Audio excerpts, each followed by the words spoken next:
28 जून 1971 को south Africa में एक बच्चा पैदा होता है।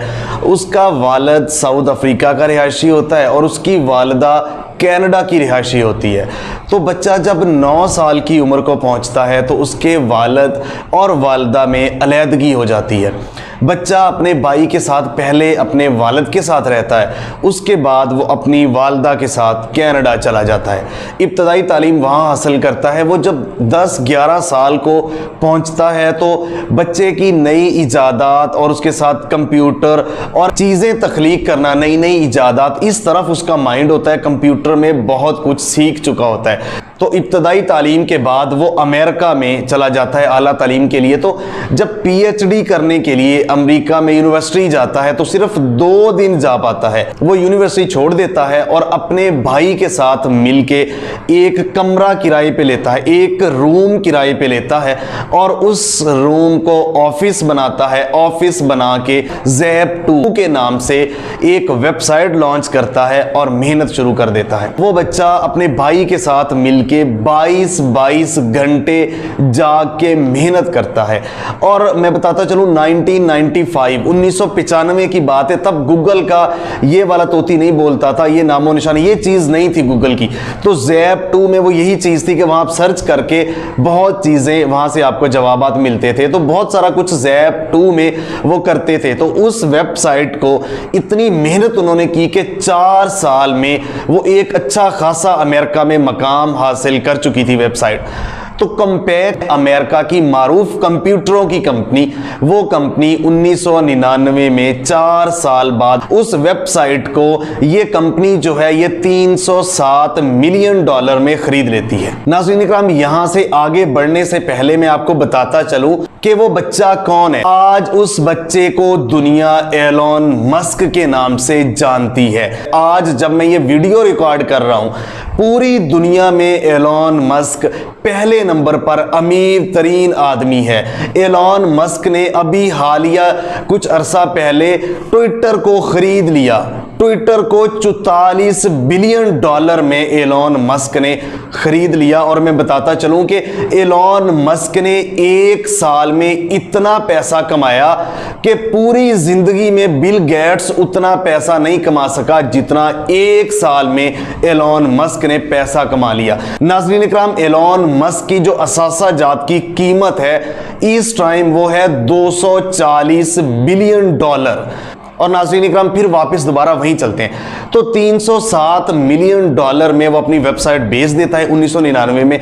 वेबसाइट बेचने के बाद वो एक अपनी कंपनी बनाता है Xdot के नाम से। और उस कंपनी का मकसद ये होता है कि दुनिया में पैसे की तरसील, यानी एक जगह से दूसरी जगह ट्रांसफर के लिए वो सर्विसेज मुहैया करता है। और बड़ी ज़बरदस्त 4 से 5 साल मेहनत करने के बाद उस मकाम तक ले आता है वो X.com को कि जो पेपाल इस टाइम पूरी दुनिया का ब्रांड है पैसों की तरसील के हवाले से। पेपाल उसको खरीद लेता है X.com को।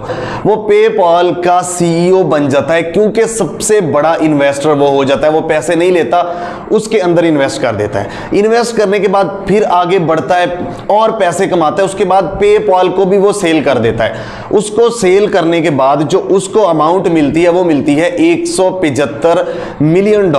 उस अमाउंट की वो 2 कंपनीज बनाता है। एक कंपनी वो बनाता है Space.X के नाम से। का मकसद ये होता है कि खला में वो रॉकेट भेजता है। जो नासा खलाई तहकीकात के लिए और भी बहुत सारे मकासद के लिए जो दुनिया खला में रॉकेट भेजती है, वो रॉकेट तैयार करके खला में बेचने के लिए सेल करता है। तो नासा परमानेंट उनका खरीदार बन जाता है क्योंकि नासा से 3 से 4 गुना कम कीमत पे वही रॉकेट उनको सेल करता है जो नासा खुद तैयार करता था। नासा बहुत महंगा तैयार करता था लेकिन ये क्वालिटी भी अच्छी और उससे सस्ता रॉकेट जो है ना वो तैयार करके दुनिया को देने लग गया। नाज़रीन इकराम, उसके साथ साथ ये एक और कंपनी बनाता है, वो ऑटो इंजीनियरिंग की कंपनी बनाता है। उस कंपनी में इसने दुनिया की सबसे पहली इलेक्ट्रिक कार भी इजाद की। और उसके साथ साथ मैं आपको ये भी बताता चलूं कि ये 5G टेक्नोलॉजी और आने वाले वक्त में इंटरनेट, और इस टेक्नोलॉजी के लिए इसने स्टारलिंक के नाम की कंपनी भी बनाई, और उसके साथ साथ इसने बोरिंग कंपनी बनाई। बोरिंग का अब मैं यहां इसकी कंपनियां गिनवाता जाता हूं, बेशुमार लातादाद ये कंपनियों का इस वक्त मालिक है।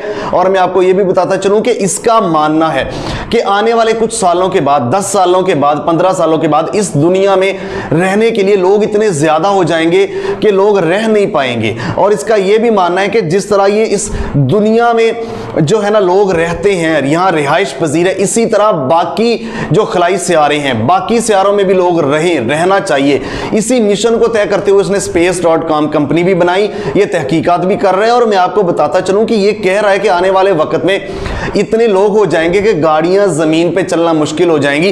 तो इसने जो बोरिंग कंपनी बनाई है उसका मकसद यह है कि जमीन के अंडरग्राउंड गाड़ियां चलाना, और उन्होंने शुरू भी कर दिया है। आर्टिफिशियल इंटेलिजेंस के ऊपर जो है ना बहुत ज्यादा इसको यकीन है, ये बेस करता है, और उसको मद्देनजर रखते हुए चीजें। और मैं आपको एक चीज और बता दूं कि हालिया कुछ माह पहले जो रोबोटिक वाइफ, रोबोटिक बीवियों का जो तस्वर आया था, और एलोन मस्क खड़ा हुआ था एक लड़की को किस कर रहा था, वो जो तस्वीर आपको मेरे पीछे नजर आ रही है, यानी इस लेवल तक पूरी दुनिया में वो फतह हासिल कर रहा है। और उसका बैकग्राउंड किस तरह से है ये भी मैंने आपको बताया। तो इसने शुरू में दो चीजें कही थी। एक इसने कहा था कि मैं मरीख पे एक बस्ती कायम करना चाहता हूं, लोगों ने कहा ये पागल है। और इसने कहा कि मैं पेट्रोल के बगैर गाड़ियां इजाद करना चाहता हूं। ये मैं पिछली पुरानी बात कर रहा हूं जब दुनिया को कुछ पता नहीं था।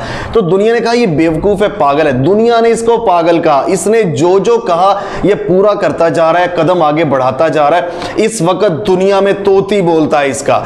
नाज़रीन इकराम, ये एक कामयाब शख्स की कहानी है कि दुनिया में उसने कैसे स्टेप बाय स्टेप कामयाबियां हासिल की, और इस टाइम लातादाद दर्जनों कंपनियों का मालिक है। हर कंपनी को ये टाइम देता है। इस वक्त भी ये 18 घंटे वर्क करता है और कंपनियों को टाइम देता है, और पूरी दुनिया इसके पीछे है। नाज़रीन इकराम, ये आपको बताने का मकसद ये है कि आप भी एलोन मस्क बन सकते हैं, आप भी कामयाब हो सकते हैं। शर्त यह है कि इस दुनिया में शॉर्टकट कुछ नहीं है। आपको मेहनत करनी होगी, दिन रात मेहनत करनी होगी। जैसा कि उसने बताया, एक फर्श से वो निकला है, एक फर्श पे बैठ के कमरे में मेहनत की है। आज दुनिया पे वो सबसे अमीर तरीन दुनिया का आदमी है। तो मेहनत के बगैर कुछ नहीं है। आप भी ग्राउंड लेवल से, एक फर्श से, आप एक निचले गरीब आदमी से मेहनत करके दुनिया में राज कर सकते हैं। बहुत सारे लोग कह रहे होंगे कि लक भी मैटर करता है, लेकिन आपकी मेहनत रायगा नहीं जाती। आप मेहनत करेंगे तो आप दुनिया में हुक्मरानी करेंगे, आप पैसा भी कमाएंगे। शर्त है मेहनत, मेहनत और सिर्फ मेहनत। दुनिया में शॉर्टकट नहीं है। शॉर्टकट आर्जी तौर पे आप तो कामयाब हो सकते हैं, लेकिन एंड ऑफ द डे आप नाकाम हो जाएंगे अगर आपके पीछे मेहनत नहीं होगी। देखिए, दुनिया में मुकाबले के लिए जिगरा दिल भी चाहिए, मेहनत भी चाहिए। जब आप दुनिया में आएंगे ना, अपना ब्रांड लेके अपने आप को दुनिया में पेश करेंगे, तो पूरी दुनिया के साथ आप टक्कर तब ले पाएंगे जब आपकी मेहनत होगी। आप यूनिक आइडिया लेके आएंगे। आप दुनिया में कामयाबी के लिए आपने पूरे साल, पूरा 24 घंटे मेहनत की होगी, तो फिर दुनिया को बीट करेंगे, फिर आप आगे बढ़ेंगे। और आपकी कामयाबी का मकसद यह कि सबको साथ लेके चले, सबको आप साथ लेके तब चल पाएंगे जब आप मेहनत करेंगे। और शर्त वही एंड पे मैं कहूंगा, मेहनत, मेहनत और सिर्फ मेहनत। हमें देखने का बहुत शुक्रिया। मिलते एक नए प्रोग्राम के साथ, तब तक के लिए अल्लाह निगहबान। पाकिस्तान हमेशा जिंदाबाद।